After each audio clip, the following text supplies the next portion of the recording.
తెలంగాణ అసెంబ్లీలో ఇంకా మామూలుగా కాదు, చిత్ర విచిత్రమైనటువంటి సన్నివేశాలు చోటు చేసుకుంటూ ఉన్నాయి. 10 ఏళ్ళు ముఖ్యమంత్రి హోదాలో అసెంబ్లీకి వచ్చినటువంటి కేసీఆర్ ఇవాళ ప్రతిపక్ష హోదాలో వచ్చి అడగూస్తున్నాడు. ప్రధానంగా ఇక రాష్ట్ర ఆర్థిక మంత్రి బట్టి విక్రమార్క ఇవాళ బడ్జెట్ ప్రవేశపెట్టిండు. దాదాపుగా 2,95,000 కోట్ల రూపాయలు బడ్జెట్ ప్రవేశపెట్టిండు. ఆ సభకి కేసీఆర్ కూడా రావడం ఇవాళ చాలా ఆసక్తికరంగా మారింది. రాష్ట్ర ప్రజలంతా కూడా ఇవాళ అసెంబ్లీ వైపు, కేసీఆర్ వైపు, బట్టి విక్రమార్క వైపే చూడడం చాలా ఇదిగా ఉన్నది.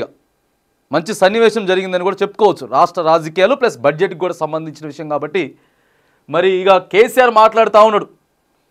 ప్రవేశపెట్టేదాకా చూసిండు, బట్టి విక్రమార్క మాట్లాడేదాకా చూసిండు. అందరికీ బుక్లెట్లు ఇస్తారు కదా, ఏడ ఎంత పెట్టిరు ఏం పెట్టినా బుక్లెట్లు మొత్తం చూసిండు. ఇక ఎమ్మటి ఒక అరగంట గంట కూర్చొని బయటకు వచ్చిండు. ఏమి లేదు, ఇక చెప్పిందే చెప్పుడు. వాళ్ళ రాజకీయ ప్రసంగం, పార్టీకి సంబంధించిన ప్రసంగమే చెప్తురు తప్ప వేరేది ఏమీ లేదు. ఇక బట్టి విక్రమార్క గారు కొన్ని ఒత్తి ఇక చెప్పిందే చెప్పి ఒత్తి పలుకుతుండ తప్ప ఏమీ లేదు. అందులో రైతు భరోసా గురించి ముచ్చటే లేదు. అంటే వీళ్ళు రైతు భరోసాని ఎగ్గొడదామని చూస్తూ ఉన్నారు.